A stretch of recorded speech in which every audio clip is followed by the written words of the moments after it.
Nonprofit Insights webinar hosted by VolunteerMatch. My name is Shari Ilson, and I run online communications at VolunteerMatch. The Nonprofit Insights series is a whole series of webinars. We run one each month to help connect you with big picture trends and discussions around volunteer engagement and nonprofit technology. And we have so many wonderful guest speakers, including today's. And I'll introduce you to her in just a moment. We're so excited about today's webinar. It's the very first one of 2014, and fittingly, we are talking about the future and about trends that are shifting volunteer engagement and what you can do to make sure that you keep up and take best advantage of these new trends. So a few logistics first. We will be recording this webinar. So we're going to be posting it to YouTube afterwards. We're going to be posting the slides to SlideShare, and we're going to be sending you an email with those links and with some other follow-up resources. So don't worry about furiously taking notes. Don't worry if you miss something. You'll be able to go back later. You'll be able to share with your colleagues. It's going to be great. If you have questions, please enter them into that same chat box that you just used to tell me you could hear me. I'll be moderating the questions and putting them to Tobi, most likely at the end of the session, and we'll get to as many of those as we can. Another way that you can participate in the conversation is on Twitter using the hashtag VMLearn, and that hashtag is at the bottom of every slide as well. All right, I think without further ado, we're ready to get started. So let me introduce you to our amazing speaker, Tobi Johnson. Tobi took her first job in the nonprofit sector, which was an unpaid internship at the Seattle Arts Commission.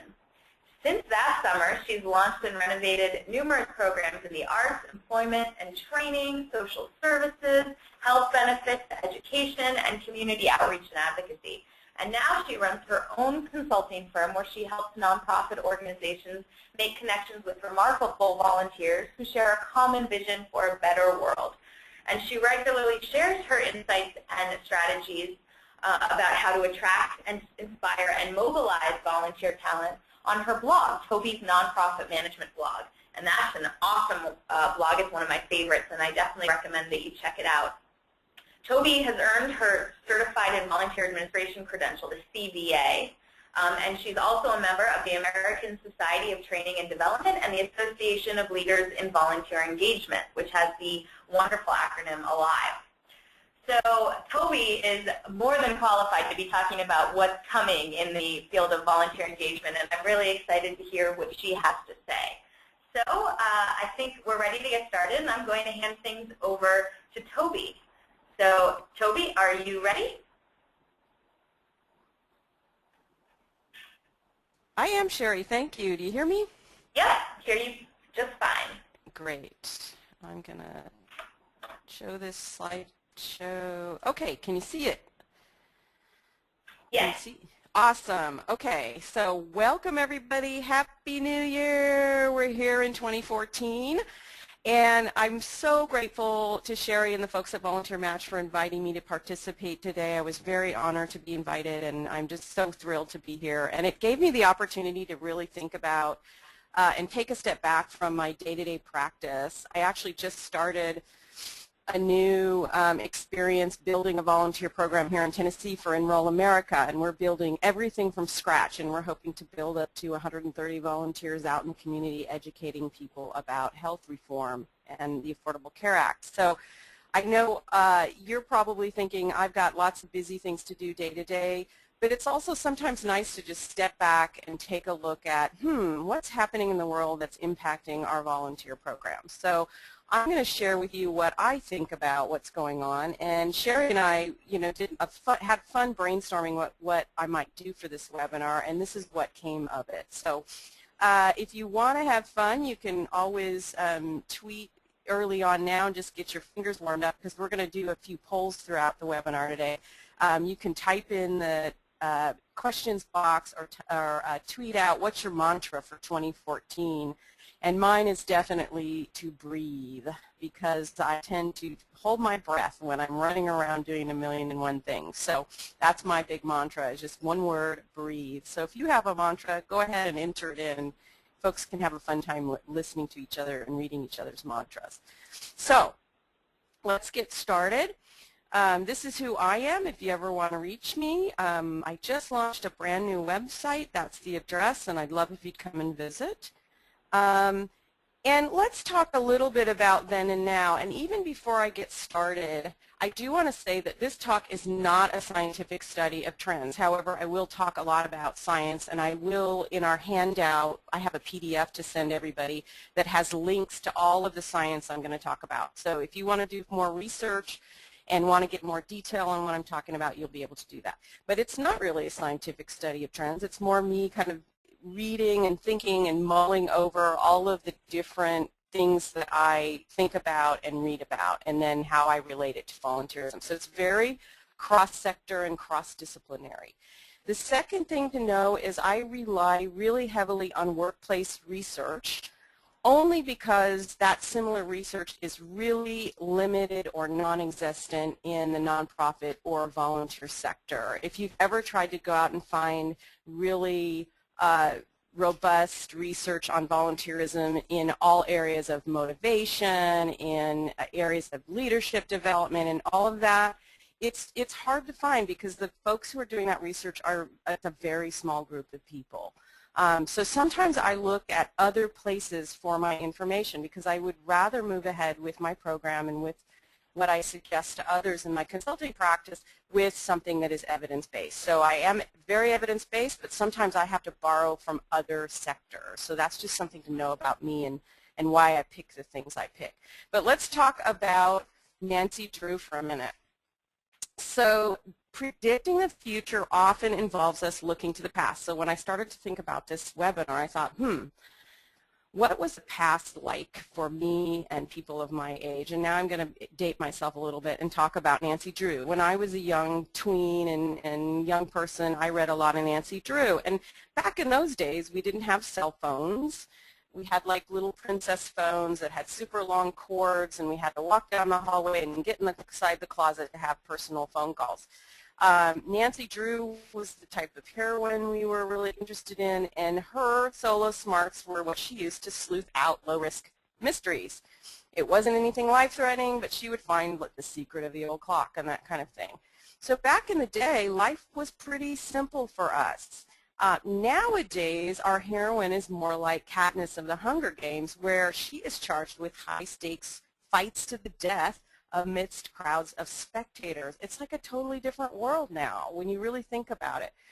And similarly, today's world of volunteer administration is much more complex because of email, social media, and our successes and failures are much more public. And so in some ways, you know, if you want to look at it, the glass is half empty, it's a more challenging world, and if the glass is half full, we actually have more opportunity for engagement. So we've got to kind of navigate this. So that kind of got me started on, well, what else is different about volunteerism?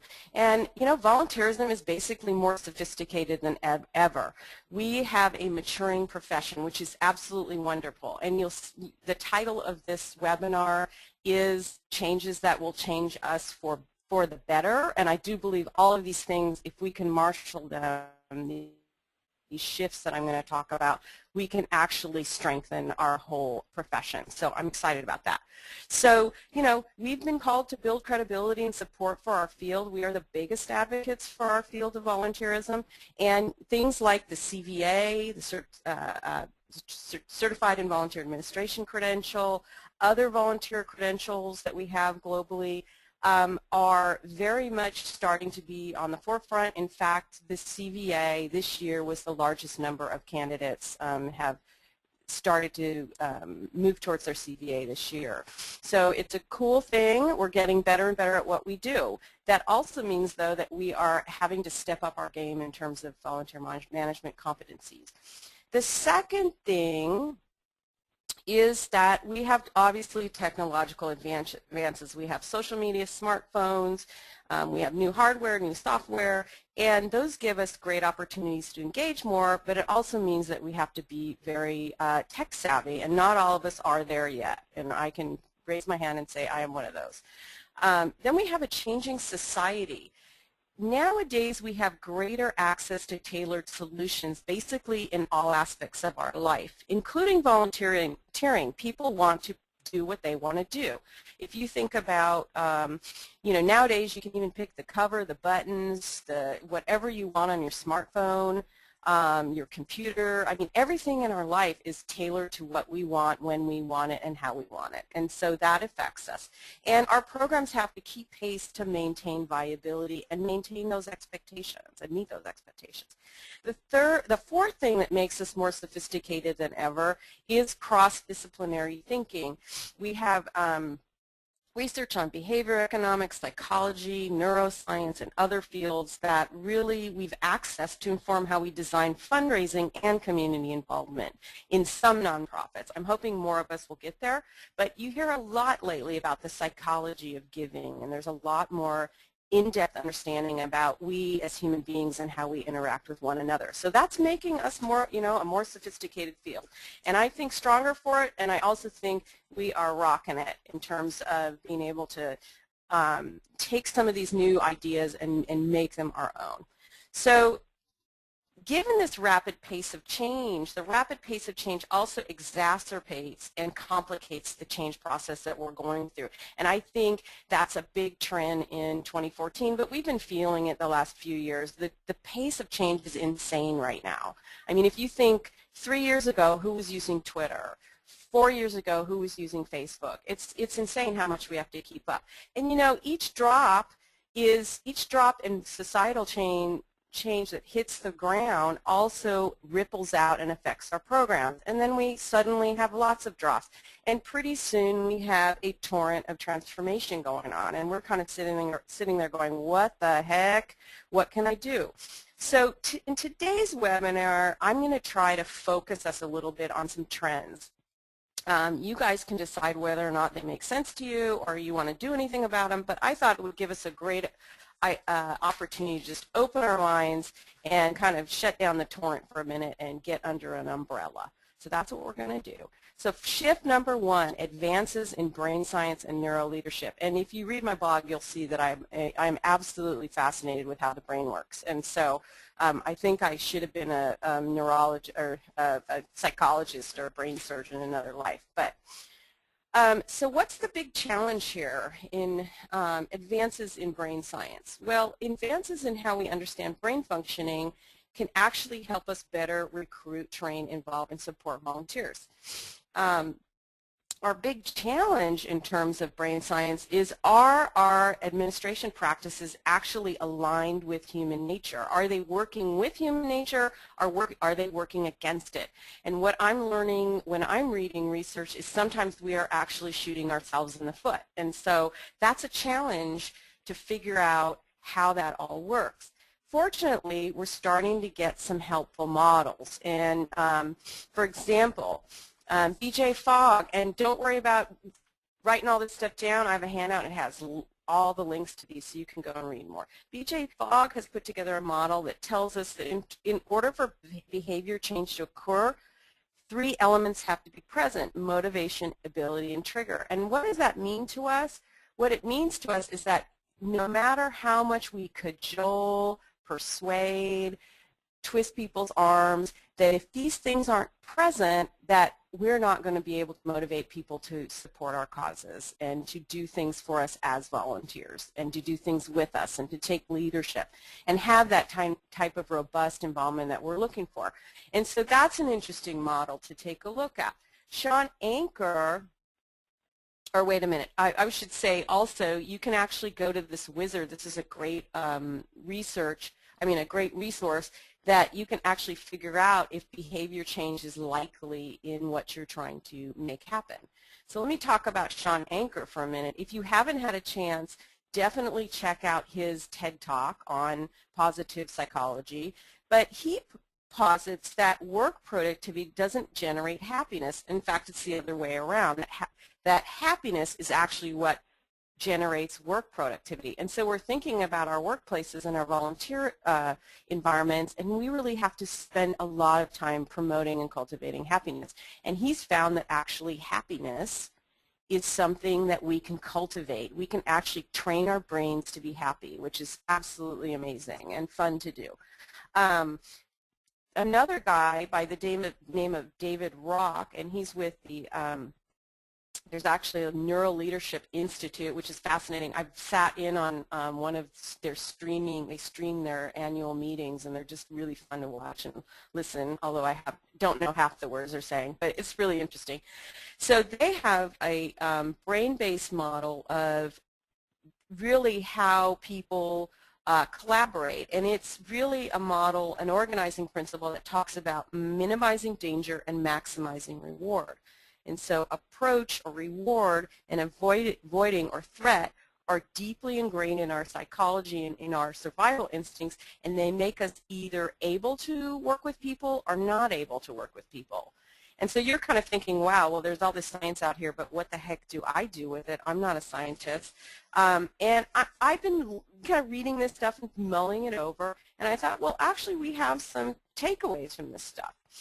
One, now or in the past, we've kind of focused on legacy volunteer program policies and procedures. We may have a volunteer manual that's 5 years old, 10 years old, or we've done it this way because we've always done it this way. We rely a lot still on very charismatic volunteer leaders in our volunteer course to actually maintain our team morale and get people motivated to get something done. We still rely on traditional volunteer reward and recognition activities. I hear a lot of people asking me, hey, I don't have a budget, what can I do to do reward and recognition? And my answer to them is, you're looking at it the wrong way. It's really about intrinsic motivation, which is not about giving people a plaque or a pin. And so some people are already into the future, but a lot of us, when I'm talking to people, we're still kind of in the now. So what would the future look like given what this science that I talked about on the last slide is telling us about human beings and how we think, feel, and get connected with each other? Well, one is that we really need to figure out and understand how motivational triggers help develop our volunteer leaders. And so we've got to become a little bit better at figuring out, remember I talked about we have to have motivation, ability, and trigger. We need to know what those are and be able to fold those into our practice. Second thing is, I talked about that SCARF model of organizing principle about threat and reward. We've got to figure out in our environment, whether it's volunteer training and orientation or leadership development, how we minimize threat and maximize rewards. And, not all of our organizational cultures are super relaxing places. Many of us work really, really hard and are very, very stressed out, and that gets translated to our volunteers. So we've got to figure out a way to calm things down and make sure that people are feeling reward and not feeling threatened. This third thing is, I think in the future, big trend using neuroscience would be to actually cultivate happiness in our workplace. And I, in fact, am instituting a gratitudes ritual for our team meetings, where at the beginning of each team meeting we each talk about 3 gratitudes, 3 things we're thankful for. And it's going to shape our brains to actually look for the positive on a daily basis. And so I'm going to get our synapses and our dendrites growing in our brains so that we actually start to think differently. And it will be our inoculation against negativity. So it's kind of cool that way. So that's the neuroscience side of things and the brain science. I think it's a huge trend. And I'm just kind of wondering if people have used brain science already to deepen their volunteer engagement. So just kind of wondering out there, given this trend, how many people have deliberately started to try to use these types of science for their good causes? And Sherry, do you think you could put up the poll and we'll ask folks to click Yeah, in. I just launched it, so folks, you should be seeing the poll in front of you, and it looks like people are starting to vote, so we'll give it maybe 20 more seconds or so, so that the majority of people can vote, and then we should be able to see the responses right away. Cool.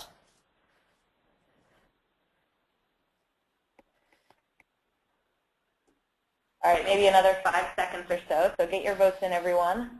And I think I included, I can't see the poll right now, but I think I included I don't know, and you can pick I don't know and be honest if you don't have a clue whether or not you're doing it. It's totally fine. Okay, great. It looks like the voting is slowing down a little, so I'm going to close things. Okay. Right now, we got like 85% participation. Cool. Can you see those results, Toby? I cannot, so tell me what they are. That's weird. It's sometimes speakers can see them, sometimes they can't. Yeah. So 14% of people said that they have used advances in brain science to inspire deeper volunteer engagement. 60% said no, and 26% said not sure. Awesome. So we still have some road to go. So the people who have been using it, I'm going to keep talking because I don't want to run out of time. But if you have stuff, good ideas, type them in the chat or put it or tweet them out, because I'm sure everybody else would like to know, of you 14%, what are you doing that you're actually implementing this? Because folks would love to hear, because you're the front runners, you're the early adopters. So, and I would like to know too. So that's cool. Awesome. Let's go on to the next trend. So let's see. Here we go. Okay, the next big trend really excites me is human performance and talent development. Now, I know there's some debate out there about human resources and should we be using human resources practices in volunteerism. And I say anywhere in the world where somebody is doing an evidence-based practice that's about, and they have research to back it up, that is about a way that people can work better together, I want to know about it. And I don't care where they are. I don't care if they're in a human resources department. I don't care if they're in a business, a corporation. I don't care if they're in a nonprofit. I want to know how people work together, because in volunteer organizations, it is all about collaboration. That is like our bread and butter. So let's take a look. So given human, what's going on in talent development, what people are talking about is this idea of talent, we can use talent development to better understand what motivates and inspires human performance, and we will be able, by doing so, to engage and cultivate volunteer-based human resources. And when I think human resources, I also think volunteer-based human resources. But what's the challenge here? The challenge is really designing training, team building, leadership, onboarding that is inspiring, personally fulfilling, and makes the most of our volunteer skills and talents. That is really important, and that's a big challenge for us.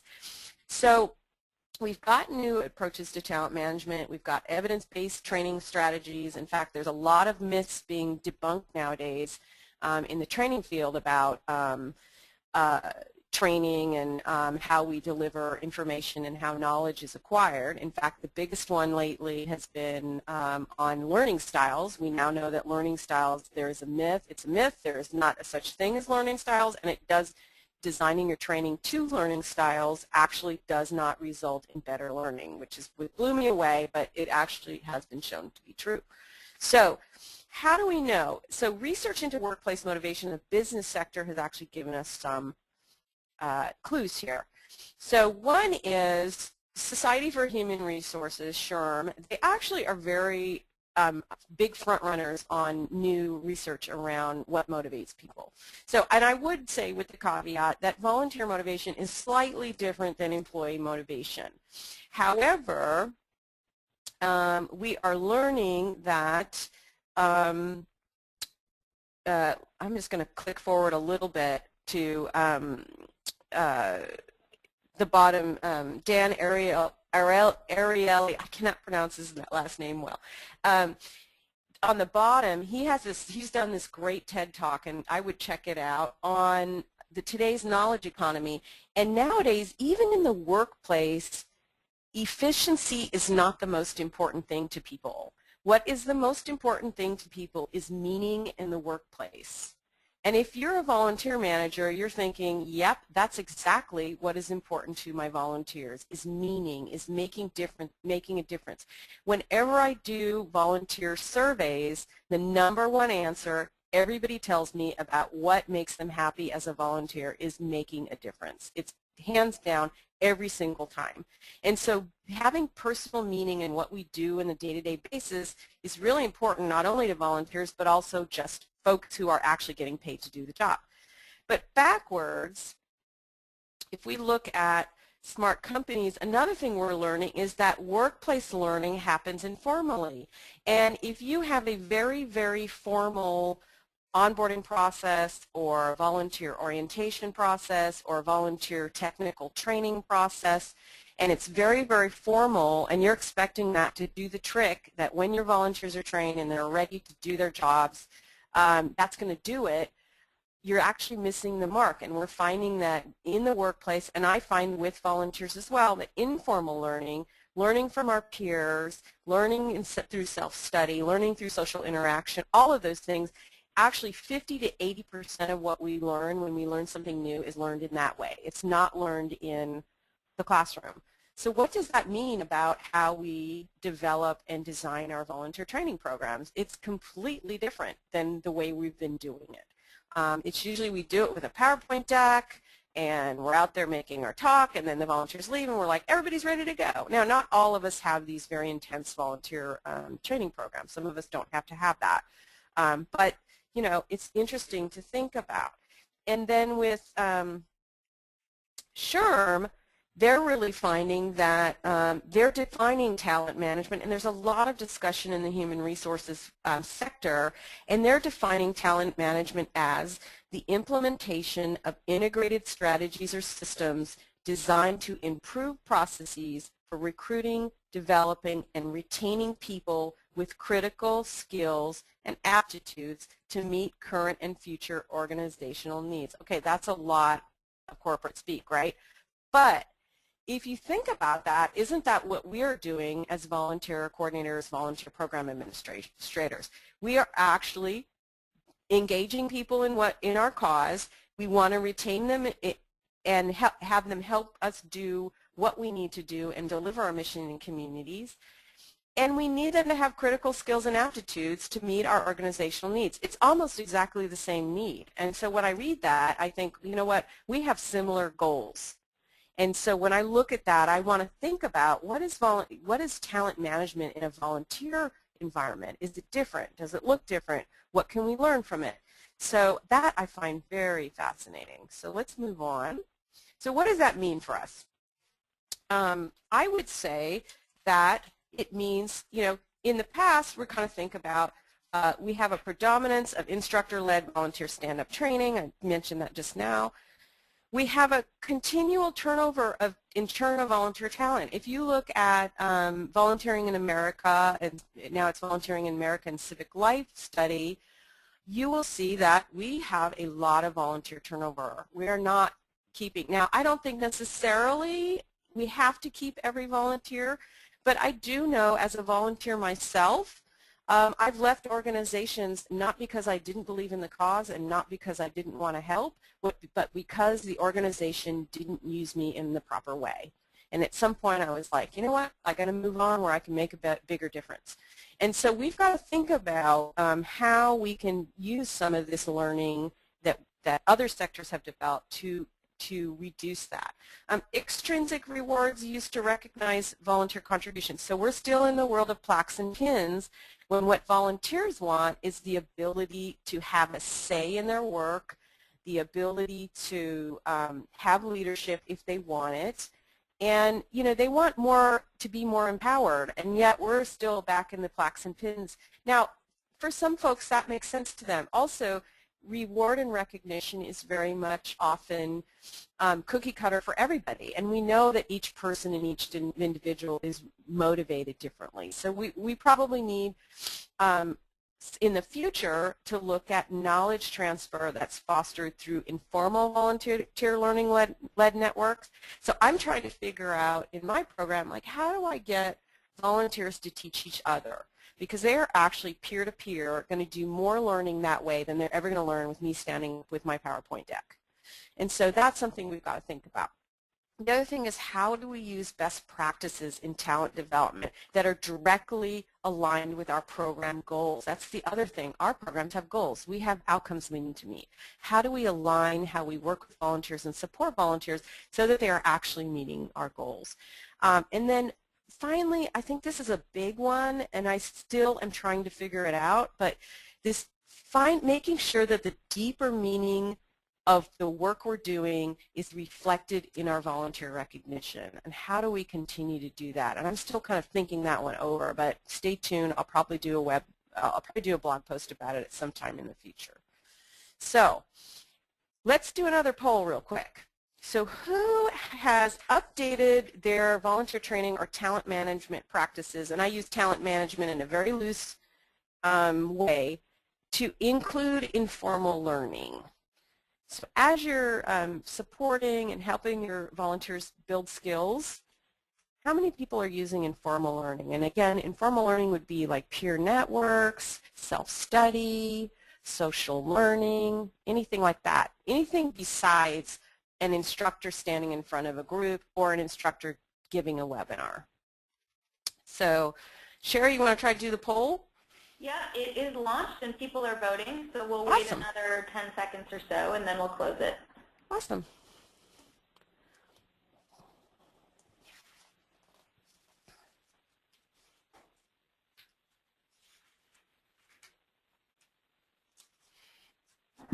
All right, why don't we close this one up?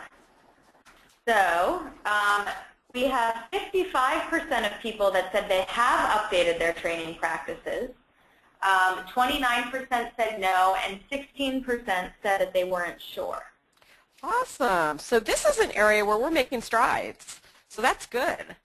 And, you know, it's always good to really try to figure out if informal learning is making a difference and tweaking. And if you have ideas, things that you have changed that have worked really well, that you feel the volunteers not only enjoy, but also that they are helping you meet goals, and that your volunteers are able to learn and you're not having to review things as much, just go ahead and chat them or tweet them and share them with everybody else, because whatever you're doing is probably fabulous and maybe somebody else could learn from you. So. And Tobi, just a quick note, sorry. Unfortunately, the chat box doesn't allow attendees to see each other's inputs right now. So we're working on finding a way to do that, but right now Twitter is probably the best way, using the hashtag VMLearn. Okay. So I know not everyone uses Twitter, but for now that's how we're going to have to do things. So sorry. Okay, cool. That's okay. That's all right. All right. So third trend, and I just wrote a blog post about this about a month ago, migration from virtual to virtual and mobile. So what I mean by that is, you know, we've talked a lot about virtual volunteering. I think that has been discussed. I think people are using virtual volunteers. I think we're using volunteers in remote locations. All that's already going on. But the next step is to actually take it mobile. And what I mean by mobile is not only smartphone, but also tablet, that anybody can plug in and play and get your information and contribute to your cause from wherever they are at any time of the day or night. And what I'm seeing is we're not quite there. So, you know, we know that all of us, if you think about how you are already mobile. We are out there streaming. You know, I stream Netflix from wherever when I'm traveling. I am texting people. I'm looking at YouTube on my smartphone. My husband is watching the MLB game on his tablet. You know, whatever, I want to look something up. I want to get on my intranet. You know, all of that. I want to check in with my team and upload a document or forward it to somebody else. You know, we're already doing that, but some of our volunteer programs, we're not really yet aligned with that type of ease of motion and ability to really get in there and be able to access stuff. I know with a lot of programs I work with, I'll say, hey, so are all your volunteer documents and reference tools on a wiki or on your website or wherever that a volunteer can get to them? does your website have responsive design so that if they want to look something up really quick, they can go on their smartphone and find it?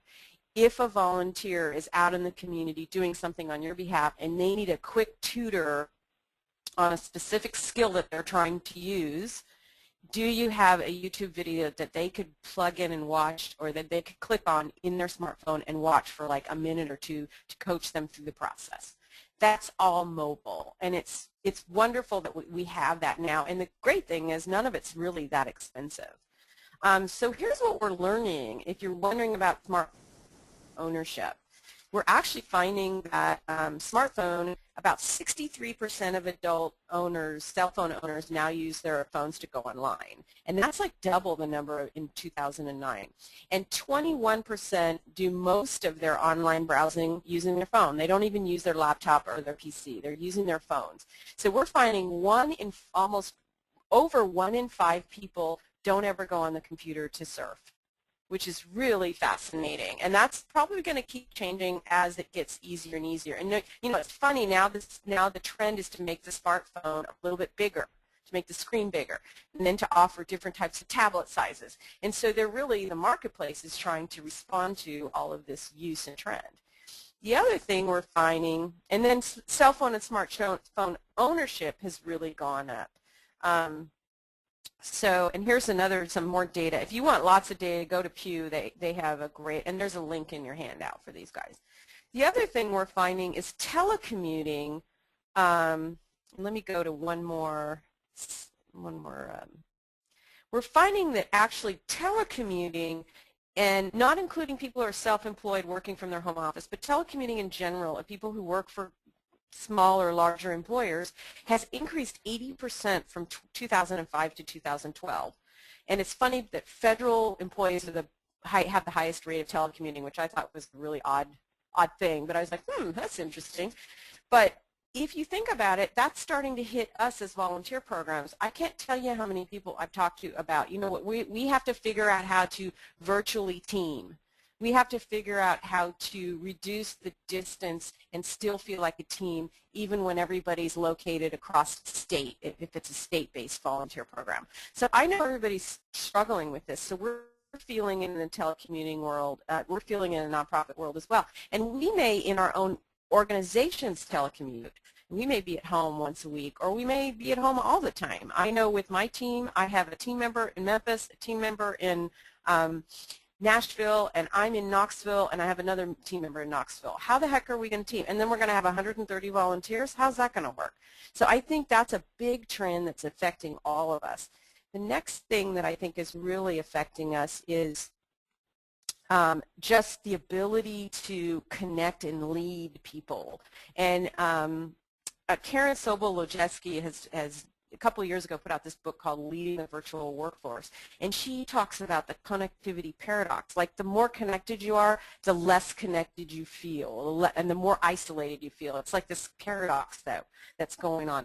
And she talks about virtual distance and what specific tactics can we take to reduce that feeling of being isolated from other people. And, you know, if you can't sit by, you know, if you can't go out to lunch with your buddies, if you can't go get coffee, if you can't stand by the water cooler, how are you going to feel like you trust and can work with people? And so that kind of trend and thinking is going on in the world. So how's that affecting us? Well, a lot of different ways. You know, we have usually in the past relied on a single method of communication with our volunteers. It may be just our e-blast, or it may be, you know, we have an over-reliance on one. We may, you know, we do these one-way info blasts. It's not always a two-way conversation or a multi-way conversation. We have in the past, I don't think so much now, but in the past, virtual volunteering is discouraged, and if it's not discouraged, it's actually undervalued. And I can tell, you know, when we talk about slacktivism, like, why would we come up with that term? Is that a value judgment? Can volunteers who never come into your office actually contribute as much or more than people who are on site?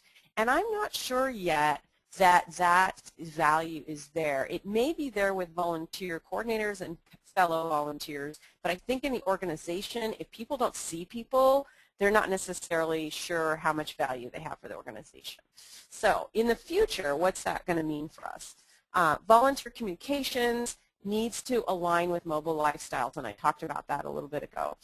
Also, we need to really start to use social communication, and we're starting to use Facebook, but we've got to figure out much more than that. You know, for volunteers, again, with that informal learning, being able to build team virtually, and there's lots of cool software coming out that allows volunteers that even is volunteer specific, but there's also other software, and that's only going to get better and better and better. You know, we're starting to use video chat now. People are doing meetups with their volunteers online with Gmail. I mean, there's tons of stuff you can do, but we've got to figure it out and see what works best. And then we really have to figure out those deliberate strategies to reduce perceived virtual distance. Okay, let's look at the how many people are using mobile? And I'm not talking about virtual volunteers now. How many people are deliberately using smartphone, tablet, and really considering in their volunteer communication strategy how to deliberately make sure that they can communicate with volunteers wherever and whenever and however? So let's poll. All right, it's launched, so everyone vote, and we'll close it in about 15 seconds.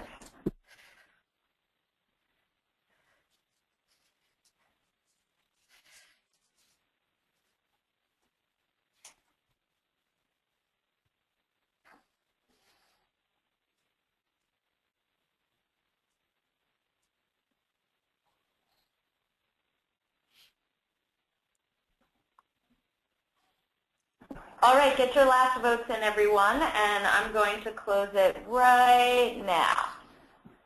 All right. So 42% of you said that you are using mobile technology to attract new volunteers and et cetera. 51% said that you're not, and 7% said that you're not sure.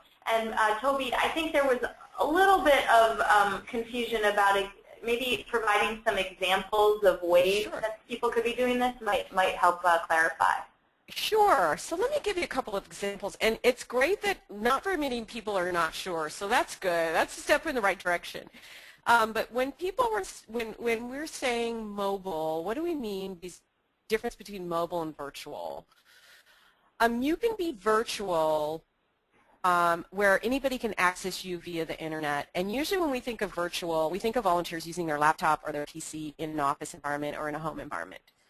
When we think mobile, we're talking mobile, we're actually talking about people being able to access your information. Let's say, for example, I'll give you like 3 examples where you would be deliberately using mobile to work with your volunteers. One would be that you have an app that your volunteers can actually check in and log their volunteer hours on their smartphone. That is an absolutely mobile-friendly way to work with volunteers. So that's one example. Another example would be you deliberately create training videos that are really short, like 1 or 2 minute YouTube videos that you host on an app or on a website, you know, maybe it's your YouTube channel, that volunteers, when they're out in the community and they need a refresher on whatever skill they're using, that they can get coached and just click on that, and it will actually be a quick how-to video on how to do that. Another way to use mobile, I'm trying to think of one, is just making sure that you're using responsive design in your website, which means that your website, you know how some websites you try to look at it on your smartphone and you're like, oh yeah, like I'm going to be able to read that. But then other websites, somehow they change, and on your smartphone it's like, oh yeah, easy buttons, easy navigation, I can totally read it, it's simpler. That's what you want. And for your volunteers, what is that? That is all of your volunteer manual, any information you have for your volunteers, maybe the newsletter, anything that they could be able to access on a small device like their smartphone or their tablet. So those are 3 examples. Does that work, Sherry? Yes, those are really great. People think they're really neat examples, so awesome. Thank you. Cool. Cool. Yeah. I know sometimes I get out there and I'm like, yeah, it's really great. And everybody's like, what the heck are you talking about? Okay. So let's keep going. Oops. So what's the fourth trend, my final trend that I think is really fascinating and it will impact us? The increasing importance of data, and everybody's like, yeah, data. If you're an analyst and you work with a volunteer program and you're a data dude or data dudette, you're like, yes, you know, we're glad this is included. If you're not a data person and not a number person, you're like, oh no, really?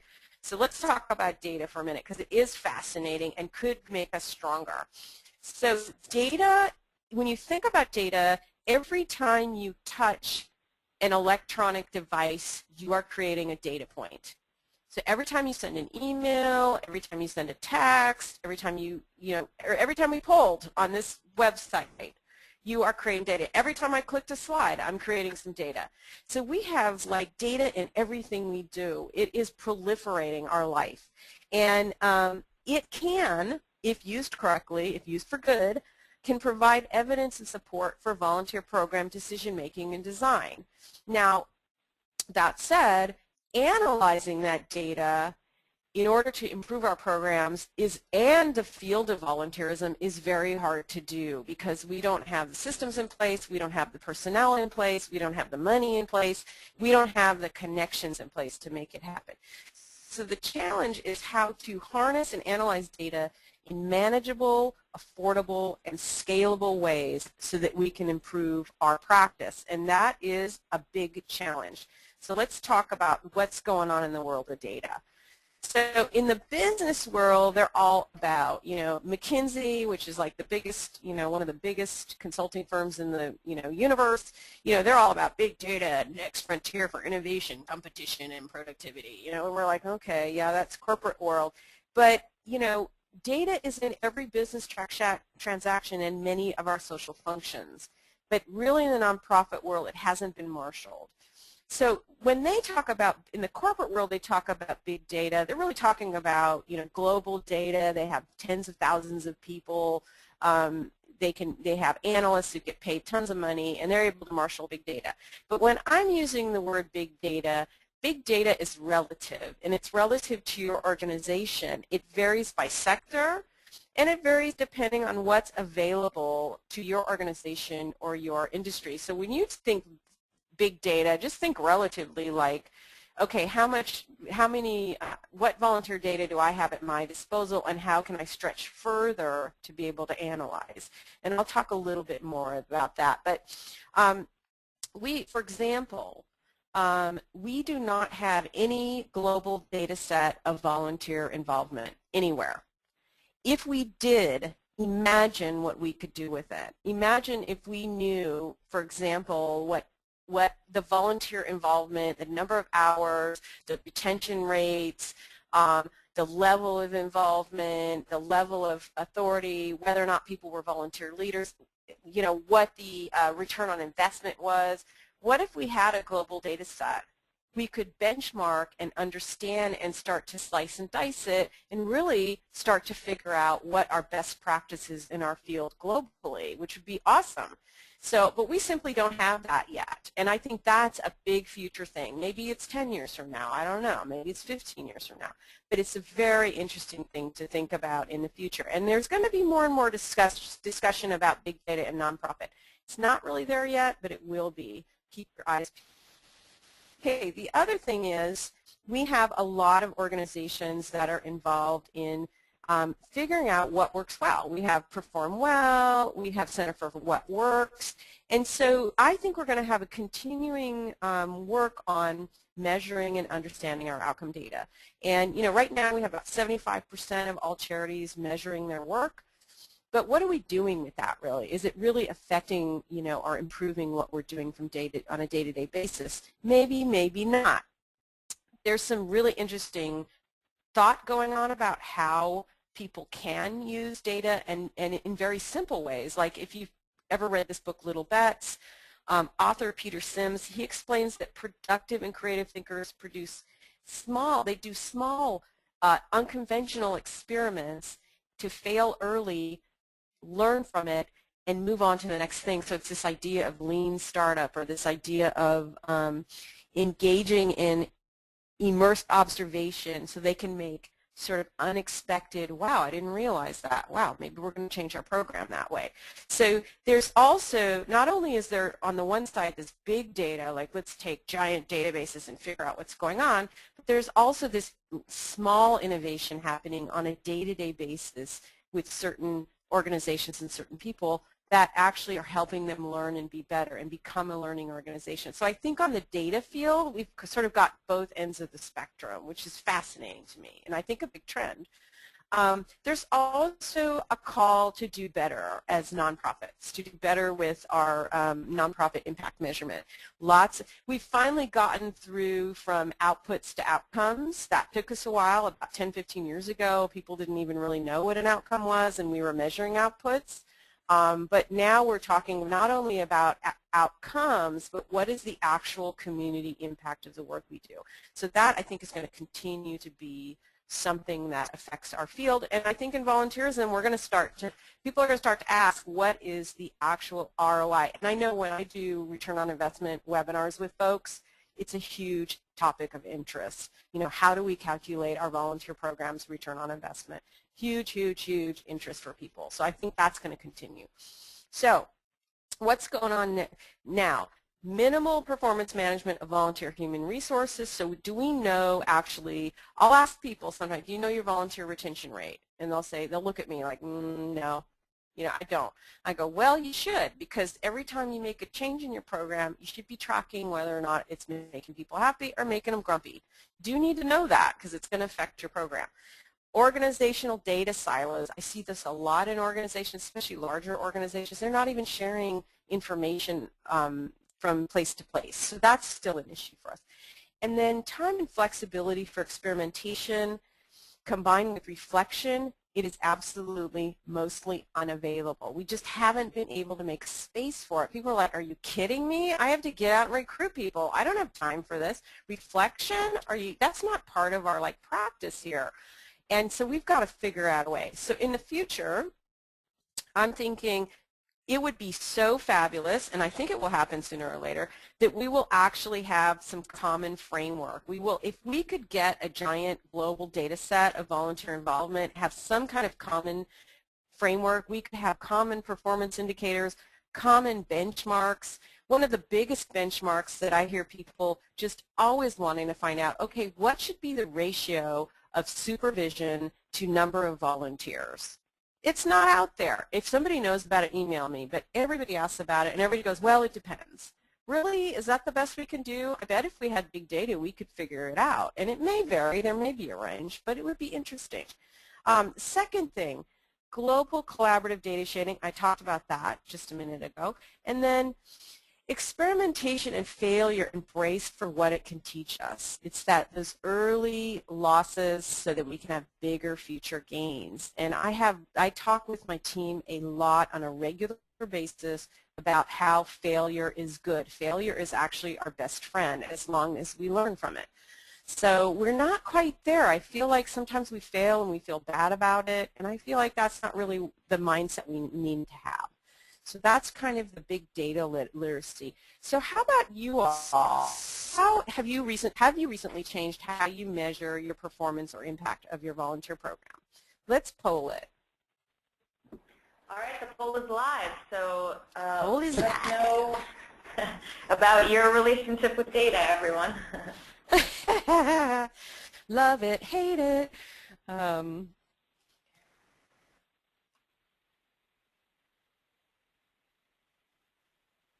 Measure. All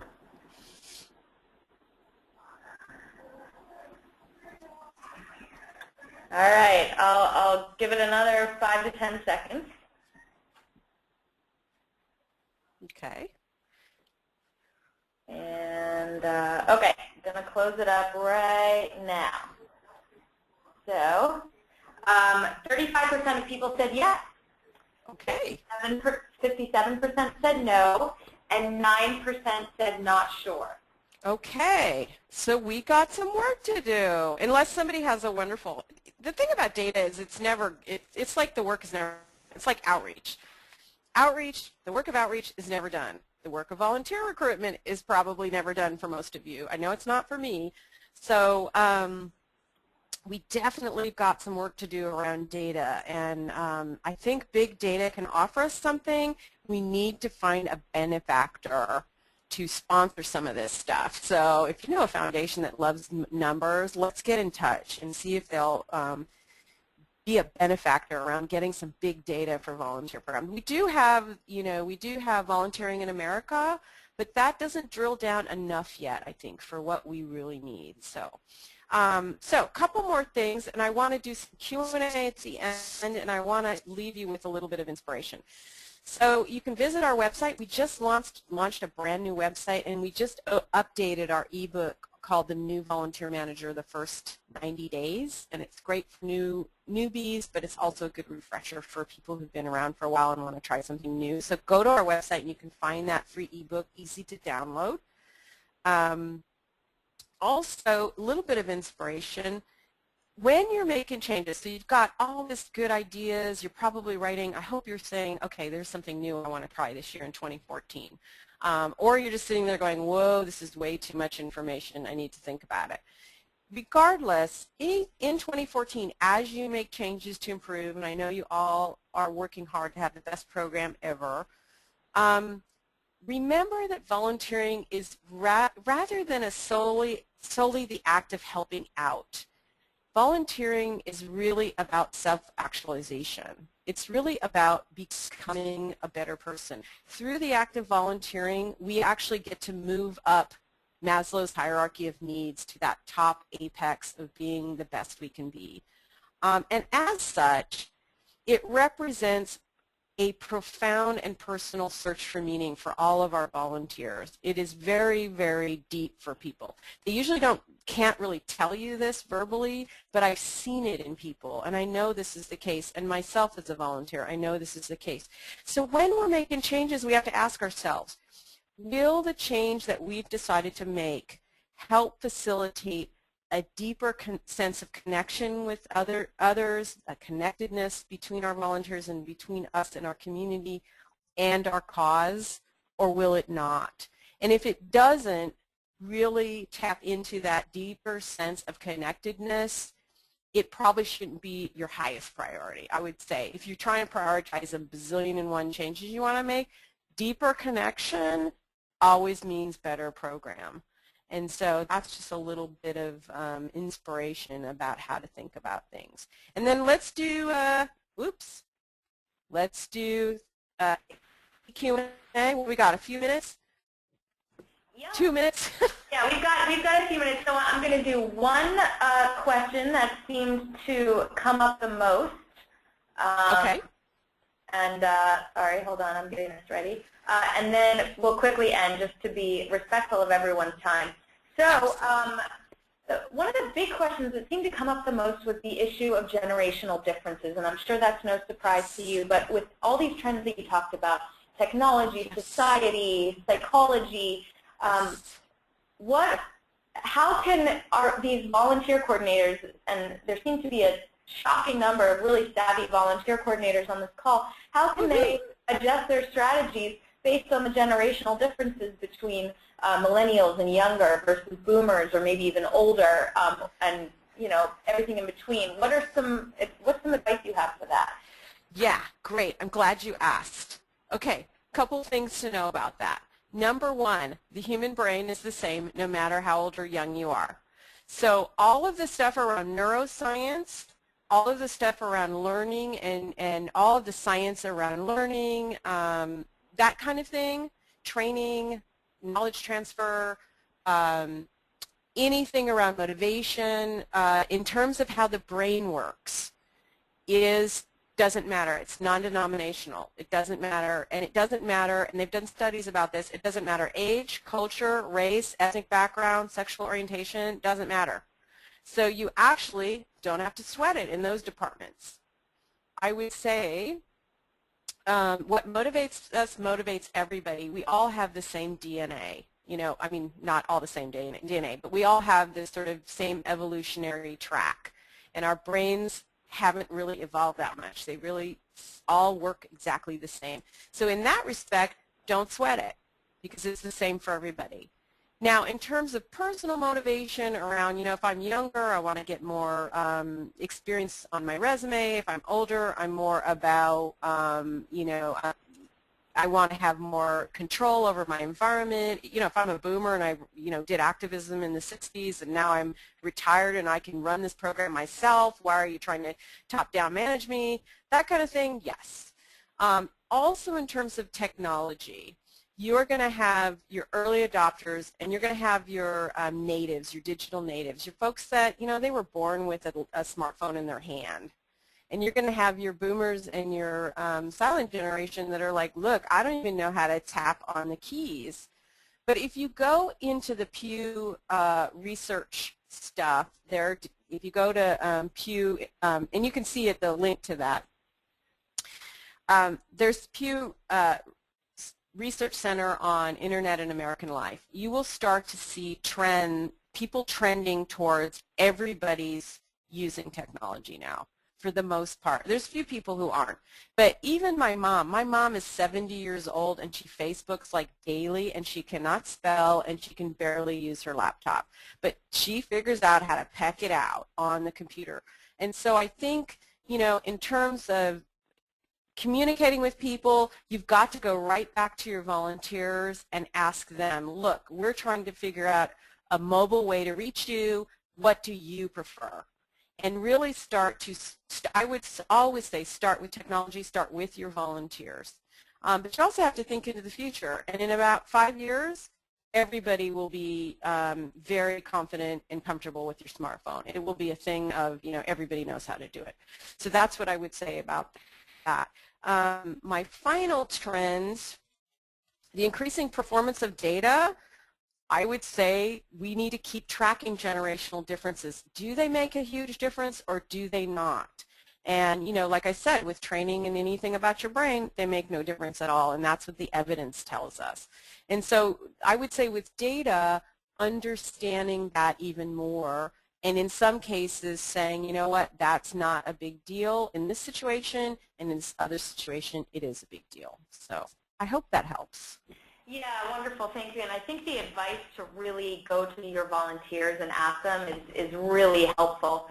Mm-hmm. So we're out of time, and I want to be respectful of how busy everyone is, especially since it's a new year. So we're quickly going to, I want to quickly plug the next webinar, which is just next week. Usually they're a whole month apart. Next week we're talking about volunteering and employment and what this link means for individuals, nonprofits, and companies. This is going to be a huge session. We're being joined by LinkedIn, Deloitte, the Corporation for National Community Service, and our very own President, Greg Baldwin.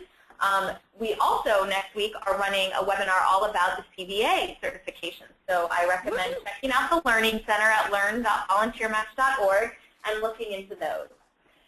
So we are done for today. Tobi, thank you so much for joining us and sharing your wisdom and your trends. I know everyone is feeling really energized. I sure am, and we're going to make 2014 the best year yet.